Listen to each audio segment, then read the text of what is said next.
Well, hi, it's that time. It's time for me to eat some lunch. Yes, Lord, please and thank you. Had to run out this morning. I didn't give myself a chance this morning to eat no breakfast. I didn't want to do all that, baby. Because, in the morning time, when I eat breakfast in the morning, I'll be in a world of pain. I ain't got no gallbladder. I don't have this surgery, to twisted up my organs and my things in there. So my body be acting irregular. So this is my lunch. Okay. I got me last night we had the chicken wraps. So I had leftovers. So look at it. Look at it, y'all. Look at it.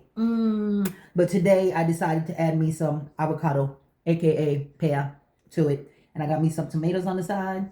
I love these little tomatoes. I love them. I'll just eat these. I'll just eat these tomatoes like crazy. They're so delicious. But y'all, I'll tell you a little secret. I'm using my best friend today. My best friend has peach, raspberry, and habanero in it. Delicious. When you have a pet, your pet, I promise you, your pet is the most loyal. Your pet is so loyal to you. But there's not a lot of people that are loyal to their pets. They just do them however. Put them out in the streets, just don't really care about their pets. One of my good friends, he always talked to me about animals and how not to mistreat animals and how he hates to see when people mistreat their animals, and I do too. It's insane to me. And but these cats, they are too stinking adorable, right? I don't know what me and Ariel and Uriah would do without these little cats. I don't know what we would do. We love them so much. And people just, I don't know, you can't handle your animals any kind of way. They're literally like the Callie, the baby cat. She's the baby cat, but she's the fattest one. She's the fat cat. Pause. No pun intended.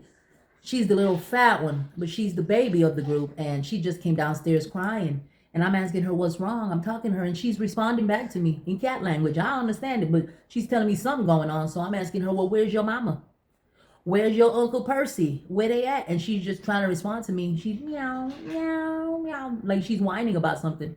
Look, man, I don't know. I just don't know how. I had one incident where I had a pet and somebody came into my life and literally manhandled the situation for me to get rid of my pet. Anybody that knows me, remember that I had a poodle named Ziggy, right? I love Ziggy so much. I always tell my daughter, if I'm to get another pet, it would have to be another poodle, another dog. And the situation of how I got rid of my poor little Ziggy was pretty traumatic for me. I cried. I cried. Ziggy had my address on his tag around his neck. This is before I had kids.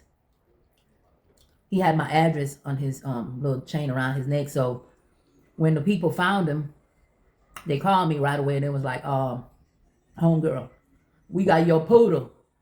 And I said, we'll bring my poodle home then. Because I left my poodle in the hands of somebody else, pretty much to babysit, right? And they let the poodle get lost. They let my Ziggy get lost. I guess at the time when he came into my life, I needed something. I had no kids. I had no significant other, none of that. So when Ziggy came into my life, he was my baby. He was I remember that's the first time I ever been to a vet. I took Ziggy to the vet, got his shots. They told me how old he was because I was just hanging out in front of my apartment by the stairs, and he came walking up, and he had a bunch of strings and a bunch of wires all tangled up in his long hair. And I said, this is weird. And he just came to me. He came to my front door. And I said, oh, you trying to come in? Oh, okay then. Once you come in, you ain't going out, sucker. And he came in. And from that day, I cut his hair. I cut the detangled parts of his hair out, and all these wires and things was stuck on poor Ziggy. And I took him to the vet, and took him to get him groomed, and When he came out, he was looking so cute. When I tell you, I was in love with Ziggy. Ziggy was my first pet ever, and my first love for animals was my dog Ziggy. I loved him so much. You can't really tell humans that aren't into pets. You can't really tell them about your pets and that you love them. They look at you like you're crazy. But when I look back, that's the one thing I could say that I regretted that I did. I actually listened to somebody else's opinion about what I should do with my pet. And I vowed to never let anybody tell me to get rid of my animal. I don't care. I don't care what you say. I don't care. My babies was here first. And Ziggy was there first. And me,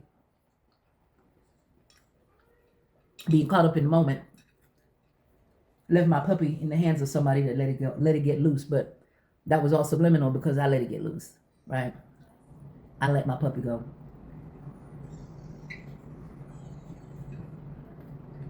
Man,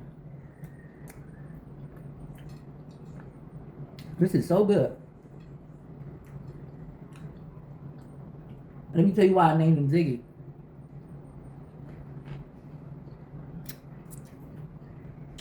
I named him Ziggy because when I found him, he was all locked up.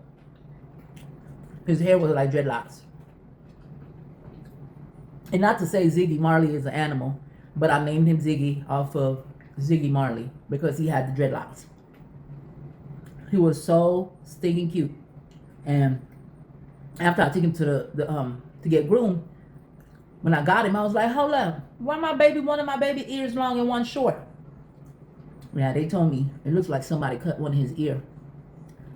One of his ear was long and one was short all the way up here.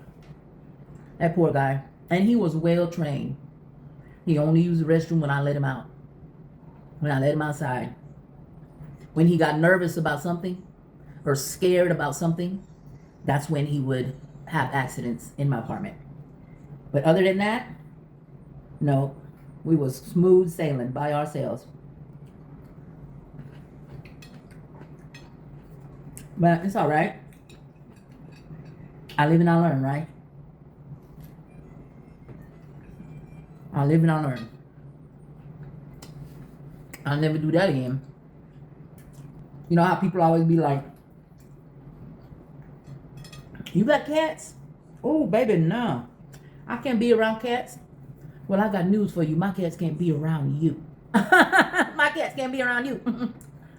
You got dogs? Oh, girl, I ain't coming over because you got dogs. Well, guess what? My dogs didn't invite you. Nobody invited you. I don't play that. Not no more, I don't.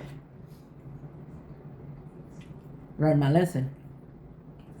Now, I think about Ziggy all the time. He'd be an old man by now. The Poodle Patrol people that found him, they called me and they told me, we have this dog and he's been abandoned. I said, no, he ain't abandoned, bring him home. I let somebody watch him while I took a minute to straighten my life out. And he said, well, sorry, sis. We about to neuter this sucker. I mean, straight up. We about to do what we need to do and we gonna put him up for adoption. When I tell you I cried like a baby. When I tell you I cried like a baby. And at that time I was pregnant too, so I was very emotional. Very emotional. I tell Ariel and Uriah know about Ziggy. I talk about Ziggy all the time.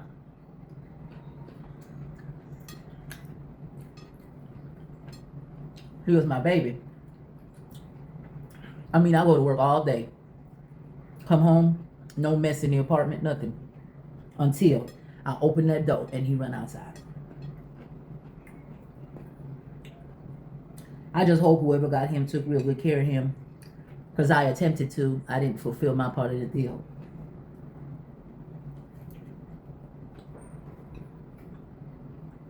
He came to me and then I let him go.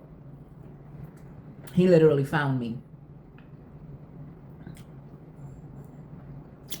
He found me at a time in my life where I needed something else. Something else. You know?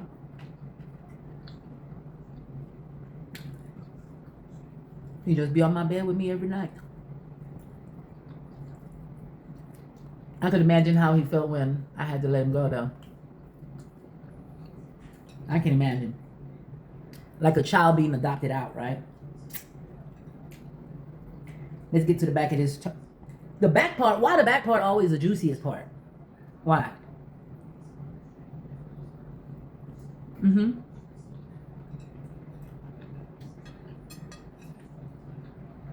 The back part always the juiciest part.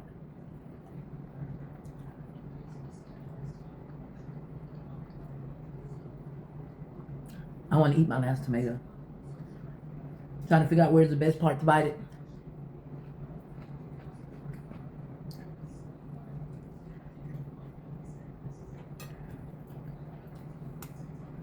But just know that if you ever have a pet, I know all y'all pet lovers out there know exactly what I'm talking about. It's sad to say, but I'll pick my little cats. I'll pick them over most humans. I'll pick them over humans. Mm-hmm. Is that sad?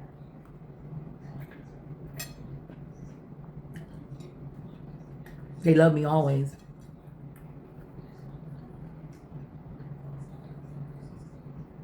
And they don't complain. But y'all, I'm done. I hope y'all having a beautiful day. Huh? And I'll chit chat with y'all another day. All right? Love y'all. I love y'all.